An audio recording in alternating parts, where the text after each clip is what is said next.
أعوذ بالله من الشيطان الرجيم. بسم الله الرحمن الرحيم. الرحمن علم القرآن خلق الإنسان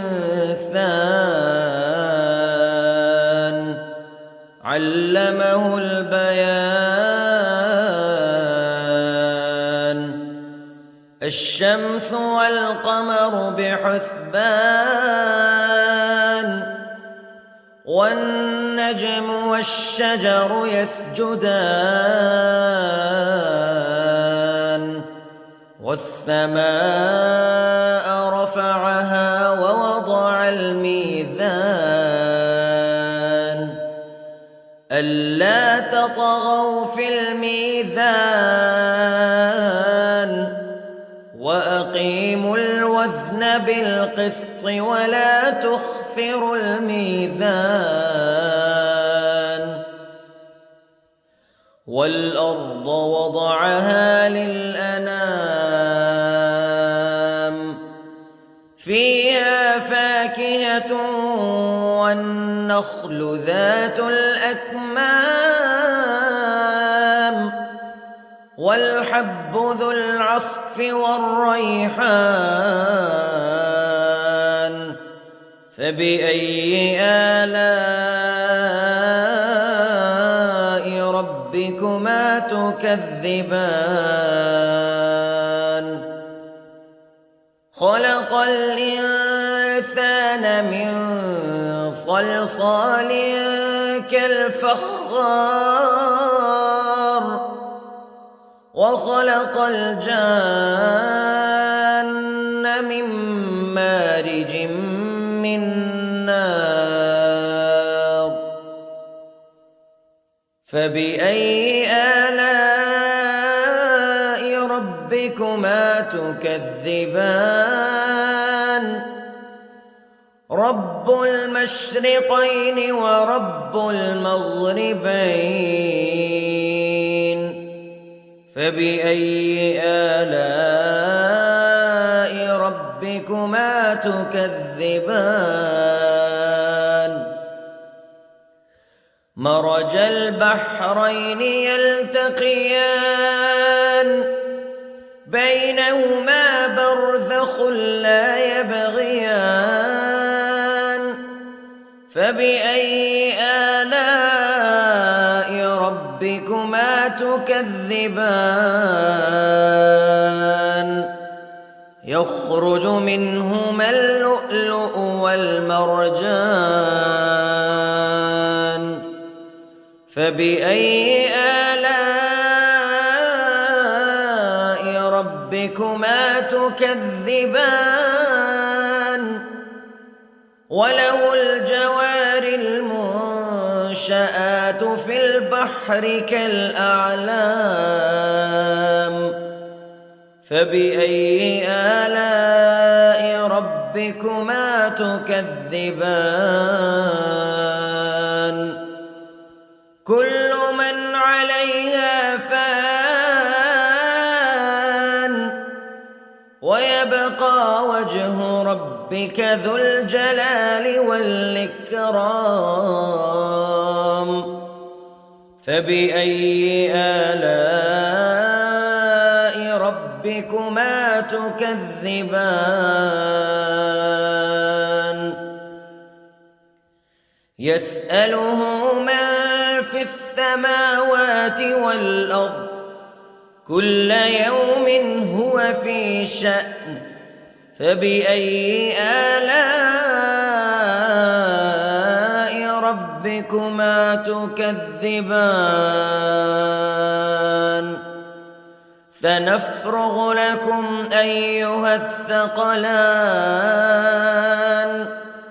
فبأي آلاء ربكما تكذبان.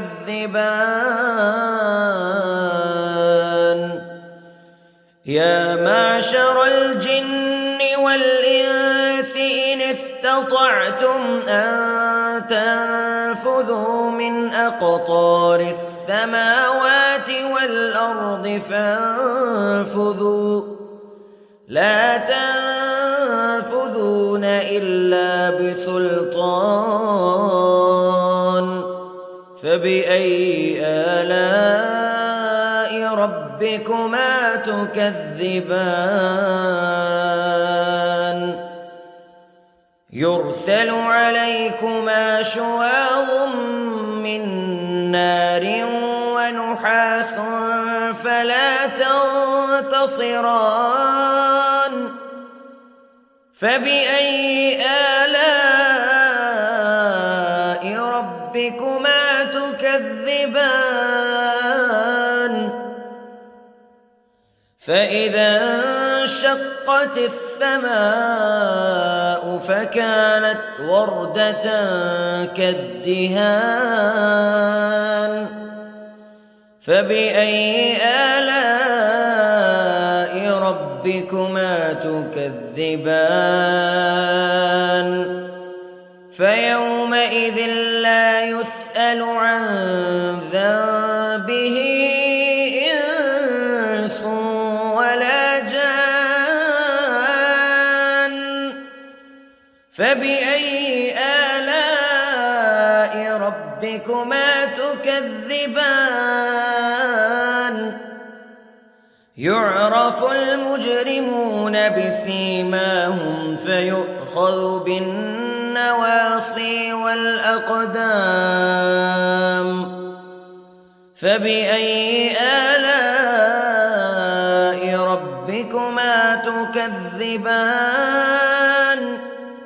هذه جهنم التي يكذب بها المجرمون يطوفون بينها وبين حميم آن فبأي آلاء ربكما تكذبان ولمن خاف مقام ربه جنتان فبأي آلاء ربكما تكذبان ذواتا أفنان فبأي آلاء ربكما تكذبان فيهما عينان تجريان فبأي آلاء ربكما تكذبان فيهما من كل فاكهة زوجان فبأي آلاء ربكما تكذبان متكئين على فرش بطائنها من استبرق وجنى الجنتين دان فبأي آلاء ربكما تكذبان فيهن قاصرات الطرف لم يطمثهن إنس قبلهم ولا جان فبأي آلاء ربكما تكذبان كأنهن الياقوت والمرجان فبأي آلاء ربكما تكذبان هل جزاء الإحسان إلا الإحسان فبأي آلاء ربكما تكذبان ومن دونهما جنتان فبأي آلاء ربكما تكذبان مدهامتان فبأي آلاء ربكما تكذبان فيهما عينان نضاختان فبأي آلاء ربكما تكذبان فيهما فاكهة ونخل ورمان فبأي آلاء ربكما تكذبان فيهن خيرات حسان فبأي آلاء ربكما تكذبان حور مقصورات في الخيام فبأي آلاء ربكما تكذبان لم يطمثهن إنس قبلهم ولا جان فبأي آلاء ربكما تكذبان متكئين على رفرف خضر وعبقري حسان فبأي آلاء ربكما تكذبان تبارك اسم ربك ذي الجلال والإكرام